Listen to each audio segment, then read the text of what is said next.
Let's start with a truth that almost nobody talks about. Avoidants don't respond to love the way most people do. In fact, the closer you try to get, the further away they may seem to drift. And if you've ever been in love with one, you know exactly how confusing, how heartbreaking that can feel. See, most of us think love is about leaning in, about reassurance, about showing up with affection and words. But for someone with an avoidant attachment style, love doesn't feel safe at first. It feels like pressure. It feels like you're asking them to step out onto a cliff without a safety net. Their entire nervous system is whispering, "Careful, don't get too close, you'll lose yourself." And that's the paradox. You can love an avoidant with all your heart, and on the surface, it might look like they don't even notice. They may act distant, distracted, uninterested. They may even push you away, not because they don't care, but because closeness feels like a trap. But here's where it gets fascinating. When an avoidant actually feels safe, when they believe they are truly loved, everything changes. The walls start to crack. The fortress they've spent years building around their heart begins to soften. And the signs of love, they're not loud. They're not grand gestures or dramatic declarations. They're subtle, almost hidden. And yet those subtle shifts are more powerful than 1,000 I love yous. Because for an avoidant, every small act of vulnerability is monumental. It's proof that love has reached them. So if you've ever wondered, how do I know if my avoidant partner really loves me? Stay with me, because I'm going to show you the exact signs, the quiet signals that reveal when an avoidant is not just in love, but when they finally feel safe enough to show it. Now, before we dive into the specific signs, let's take a step back and talk about what's really happening here. Because once you understand why avoidants behave the way they do, their actions stop feeling so personal and start making a lot more sense. Here's the psychology in simple terms. All of us, every single human being, develop what's called an attachment style. It's basically the blueprint your nervous system follows in relationships. How safe you feel with closeness, how much you can trust love, and how you respond when intimacy gets intense. For people with an avoidant attachment style, closeness has always felt risky. Usually, it goes back to early experiences. Maybe as a child, they had to be self-sufficient because their caregivers weren't consistently there for them. Or maybe they learned that showing emotions, crying, needing, depending on someone led to disappointment or rejection. So they built a strategy: don't need anyone, don't get too close, handle everything yourself. That strategy works when you're a kid trying to survive. But as an adult in a relationship, it becomes armor. And here's the catch. Armor doesn't just keep out pain, it keeps out love too. Think of it like this. An avoidant is living inside a fortress. The walls are tall, thick, impenetrable. From the outside, it looks like they don't need anyone. But on the inside, there's still a very human heart that craves connection. It's just terrified of being swallowed up or hurt again. So what happens in relationships is this. When someone leans in with love, the avoidance nervous system panics. It interprets closeness as danger. That's why they pull away, why they act distant, why they seem to disappear just when things get real. It's not rejection, it's fear. But here's the hope. When love is consistent, patient, and safe, something remarkable happens. That fortress starts to crack open slowly, carefully, and the avoidant begins to show you glimpses of the real them, the soft, vulnerable self they've been protecting for years. And that's where we're headed next. I'm going to walk you through the exact signs, step by step, that reveal when an avoidant isn't just tolerating love, they're finally letting themselves feel it. So now that you understand the psychology behind avoidant attachment, let's get to the part you really came here for, the signs. Because here's the truth. When an avoidant feels safe and loved, they don't announce it.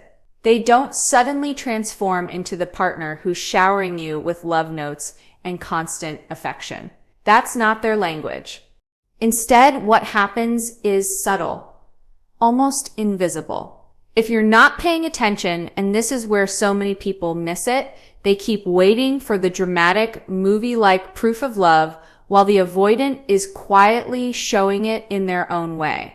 Think of it like this. Imagine a wild animal that's been trapped its whole life. When you first open the gate, it doesn't sprint into your arms. It hesitates. It tests the air. It takes one cautious step forward, then another. That's exactly how avoidants move toward love, tentatively, carefully, but with immense courage. And here's why this matters. If you can spot these signs, you stop doubting. You stop asking yourself, do they love me? Or am I imagining it? Instead, you start seeing that love is there. It just speaks in whispers, not shouts. So over the next few minutes, I'm going to walk you through the 8 hidden signs that reveal when an avoidant has actually let love in. These aren't the obvious ones. They're not the fireworks, the over-the-top gestures, or the constant I love yous. No, these are the quiet shifts that tell you they feel safe and they trust you. Ready? Let's dive into the first sign, one that is absolutely monumental for an avoidant letting down their guard. The very first sign that an avoidant feels truly loved is this. They let down their guard. Now, you have to understand vulnerability for an avoidant is not casual. It's not easy. It's not something they sprinkle into a conversation the way some people do. For them, vulnerability feels like standing at the edge of a cliff with no safety net beneath them. Their instinct is to stay armored, to rely on themselves, to never reveal too much. But when they feel safe, when they believe they are genuinely loved, something extraordinary begins to happen. The armor loosens, the mask slips, and for the very first time, they let you see the real, raw human underneath. It doesn't always come in dramatic fashion. It might be small. They share a story about their childhood that they've never told anyone. They confess a fear they usually laugh off, or maybe in an unguarded moment, they let you see them cry. And let me tell you, if an avoidant allows tears in your presence, that's monumental. That's not just emotion, that's trust. Because for them, letting down their guard is the ultimate risk. It means they're handing you the most fragile part of themselves and silently asking, can I trust you with this? Will you still love me if I'm not perfect? If I'm not invincible? And when they do that, when they stop performing strength and start showing their humanity, that's when you know love has reached them. Not in theory, not in words, but in action. So if your avoidant partner has ever let their guard down, even just for a moment, don't overlook it. That's not weakness. That's love choosing you. The second sign that an avoidant feels truly loved is this. They accept closeness without panic. For most of us, closeness feels comforting. A hug, a long conversation, sitting together in silence. These are the moments where love lives. But for an avoidant, those same moments can feel suffocating. Closeness to them can feel like losing themselves. It's not that they don't want connection, it's that their nervous system interprets it as danger. Normally, this shows up in little ways. They might pull away when you hug them for too long. They might avoid deep emotional conversations. They might choose solitude over shared time, not because they don't care, but because too much closeness feels like a threat. But when they feel safe, when love has proven itself steady and trustworthy, something shifts, that panic response softens. Instead of pulling away from your hug, they lean into it. Instead of escaping to be alone, they choose to sit beside you, even in silence. Instead of flinching when you reach for their hand in public, they let their fingers stay tangled with yours. And here's the thing, to anyone else, these might look small, ordinary. But to an avoidant, they are extraordinary. Every moment of closeness they allow without running is a declaration, I feel safe with you. I can share space with you and still be me. This isn't about grand romance. It's about trust. And when an avoidant starts allowing closeness without panic, without retreat, that's love speaking louder than words ever could.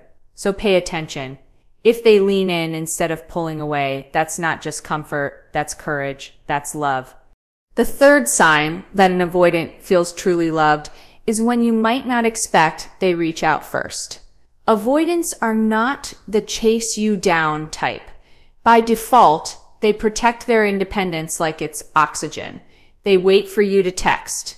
They let you be the one who makes the plans. They stand back, keeping a safe distance so they don't feel too exposed. So when that pattern breaks, when they're the one calling you just to hear your voice or sending you a random text in the middle of the day, that's huge. That's not just casual contact. That's their way of saying, you matter to me. I want you in my world. It may not be dramatic. They're not going to flood your phone with messages, but even the smallest gesture of them reaching out is monumental because it means something inside has shifted. They no longer see connection as a threat. They see it as a desire. Imagine it like this. Most of the time, an avoidant is standing at the edge of the pool, dipping their toe in the water but never diving. When they reach out first, that's them taking the plunge. It's cautious, sure, but it's still a leap toward closeness. And here's why this matters. When an avoidant initiates, it means love has replaced fear, at least for that moment. They feel safe enough not just to respond, but to pursue. And for someone wired to hold back, that is extraordinary. So if your avoidant partner ever texts first, calls without a reason, or asks to spend time together, don't dismiss it. Recognize it for what it is, their quiet, powerful way of saying, I choose you. The fourth sign that an avoidant feels truly loved is this. They allow mutual dependence. Now avoidants pride themselves on being self-sufficient. Their entire identity is built on not needing anyone. You'll hear them say things like, I've got it. Don't worry about me. I can handle it. And on the surface, it looks like strength, but underneath it's fear. The fear that if they lean on someone, they'll be let down, or worse, controlled. So what do? They carry everything themselves. They fix their own problems, hide their struggles, and never ask for help. To them, dependence feels like weakness. But when they feel safe, when they know they are truly loved, this begins to change. They start letting you in, not just into the easy parts of their life, but the hard ones. They'll ask for your advice. They'll share when they're stressed instead of hiding it. They'll let you support them in ways they once resisted. And here's the real shift. They won't just depend on you. They'll let you depend on them. Not in the detached, I'll help you from a distance kind of way. No, they'll show up. They'll stay present. They'll take care of you when you need it most. This is massive because it represents what avoidants fear most: interdependence, the give and take of real partnership, for them to lean on you and let you lean back. That's love. That's trust. That's them saying, I no longer see dependence as a trap. I see it as connection. So if your avoidant starts opening that door, if they let you in and stand by you too, that's not small, that's everything. The fifth sign that an avoidant feels truly loved is this. They start talking about the future. Now, let me be clear.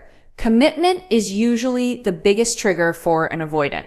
The idea of being locked in terrifies them. Conversations about moving in together, marriage, or even long-term plans can feel like chains. And because of that, they avoid the topic entirely. It's not that they don't dream, it's that dreaming out loud feels like surrendering their freedom. But when an avoidant feels safe, when they finally believe your love doesn't threaten their independence, the shift is undeniable. Suddenly the future doesn't feel like a trap. It feels like possibility. It won't come as a big announcement. Don't expect them to sit you down and declare a 5-year plan. Instead, it shows up quietly. They'll say things like, we should take a trip there someday. Or I could see us living somewhere like this. They'll start weaving you into the fabric of what's ahead, casually, subtly, but intentionally. And here's what makes this powerful. Avoidants live in the present as a way to stay safe. Talking about the future means they're not just tolerating the relationship, they're envisioning it lasting. They're letting you know without fanfare that they see you by their side. It may not sound like much, but for an avoidant, it's revolutionary because the future is where vulnerability lives. And when they let you into that space, that's love breaking through their deepest fear. So, if your avoidant partner starts dreaming with you, even in small offhand comments, don't dismiss it. That's not just conversation, that's commitment spoken in their language. The sixth sign that an avoidant feels truly loved is this. They show consistency. Now, if you've ever been with an avoidant, you know the pattern. It's the classic push-pull dynamic. One day, they're close, texting you, spending time, maybe even opening up, and the next day, silence, distance. They retreat behind their walls. It's not personal, it's survival. That hot and cold rhythm is how they regulate their fear of intimacy. But here's where things change. When an avoidant starts to feel safe, when they know your love isn't going to engulf or betray them, the cycle begins to break. Instead of the roller coaster, you start to notice steadiness. They call regularly. They show up when they say they will. They stop vanishing for days or weeks at a time. And let me tell you, this is not a small shift. For an avoidant, consistency is vulnerability because consistency ties them to you. It means I'm here, I'm choosing this, I'm not running, and for someone who's built their entire identity on avoiding entanglement, that is monumental. Think of it this way, inconsistency is the avoidance shield. Consistency is them laying it down. It's them risking attachment, risking disappointment, because love feels safer than fear. So if your avoidant partner has started showing up with regularity, if they're steady instead of sporadic, that's not just a new habit, that's love rewriting their nervous system. And this is huge. Consistency is one of the deepest ways an avoidant says, I trust you, I want to stay, so don't underestimate it. Consistency for them is love in action. The seventh sign that an avoidant feels truly loved is one that might surprise you. They apologize with sincerity. Now, here's the thing about avoidance. They don't like admitting fault, ever. To them, saying I was wrong or I'm sorry feels like exposure. It feels like weakness, like handing over a weapon that could be used against them later. And because of that, avoidants often double down instead of apologizing. They shut down, they defend, they retreat. But when they feel safe in your love, something extraordinary happens. The walls lower just enough for humility to break through. And in that moment, they'll look you in the eye and own it. They'll say, I'm sorry I disappeared, or I know I hurt you when I shut down. And let me tell you, those words may sound small, but in the world of an avoidant, they are gold. They're not just saying sorry. They're saying, I trust you not to punish me for this. I trust you to still love me even when I admit I'm imperfect. This is powerful because apologies for avoidance require absolute safety. To apologize means risking rejection, risking shame, risking the very thing they've built their armor to avoid. And when they do it sincerely, without excuses, without defensiveness, that's love at work. So if your avoidant partner apologizes, don't brush it off. Don't think, well, it's about time. Recognize the courage it took, because for them, a heartfelt apology is not just accountability, it's intimacy. And that's how you know love has softened their defenses.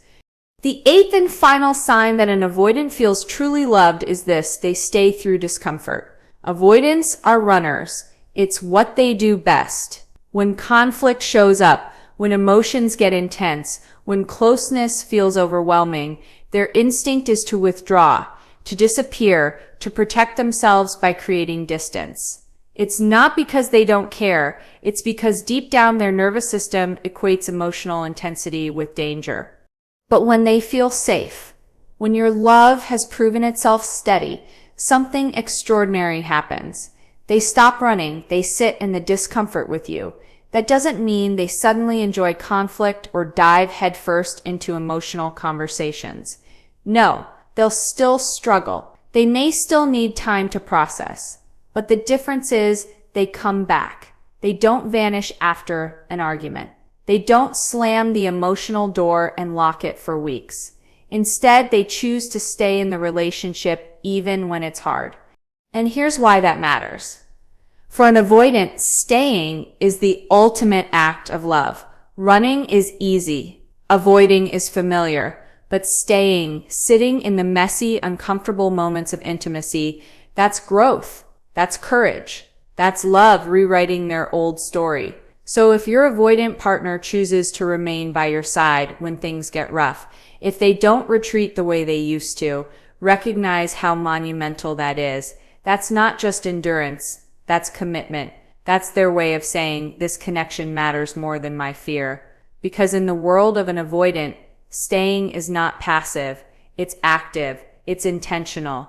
And it is the loudest, clearest proof that love has broken through. So now that we've walked through all 8 signs, I want to pause and bring this home because here's the truth. Avoidants don't fall in love loudly. They don't fall in love with fireworks, with constant reassurance, or with big cinematic declarations. They fall in love quietly, carefully, almost secretly. And if you've ever loved an avoidant, you know how hard it can be to see it because you're waiting for the obvious signs, the constant affection, the dramatic I love yous, the public displays. And when those don't show up, it's easy to doubt.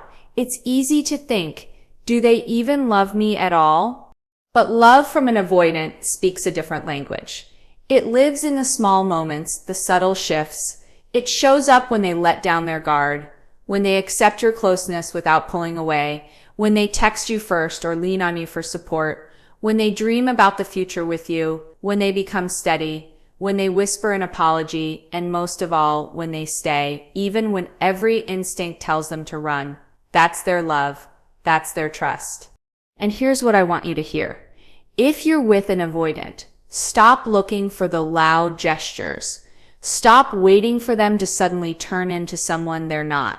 Instead, pay attention to the quiet courage it takes for them to let you in at all. Because for an avoidant, every one of these signs is monumental. Every one is proof that love has reached them. And if you are the avoidant, maybe for the first time you recognize yourself in this, maybe you've realized, yeah, that's me. That's why I pull away.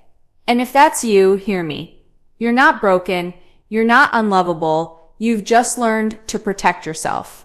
And the fact that you're still listening, still curious, still willing to understand this part of yourself, that is proof of your capacity to love deeply. Love for avoidance isn't about being perfect. It's about being brave enough to stay, to trust, to let someone see the real you. And when that happens, it's not just love, it's transformation. All right, let's wrap this up with some practical takeaways because insight without action doesn't change your life. So if you're loving or you are an avoidant, here's what you need to know. First, don't pressure. If you push an avoidant for constant closeness, if you demand proof of love in the way you expect it, their nervous system will panic and shut down. Instead, give space. Respect the pace. That breathing room is what makes them feel safe enough to come closer. Second, celebrate the small steps. Don't overlook the quiet signs. When they open up about something personal, when they reach out first, when they stay during an argument, that is massive for them. Recognize it. Appreciate it. That acknowledgement builds trust and encourages them to keep opening up.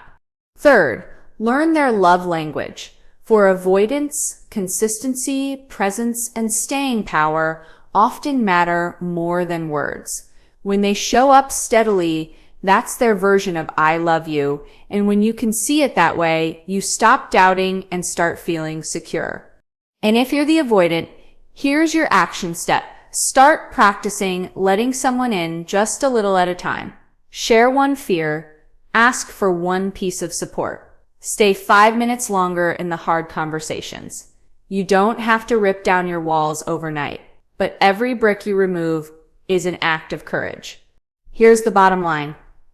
Avoidants are not incapable of love. They just love differently. And when you understand that, whether you're with one or you are one, you stop fighting the way love shows up and you start embracing it for what it truly is. If this conversation gave you clarity, if you're sitting there thinking, wow, that's exactly what I've been experiencing, then do me a favor. Hit that like button.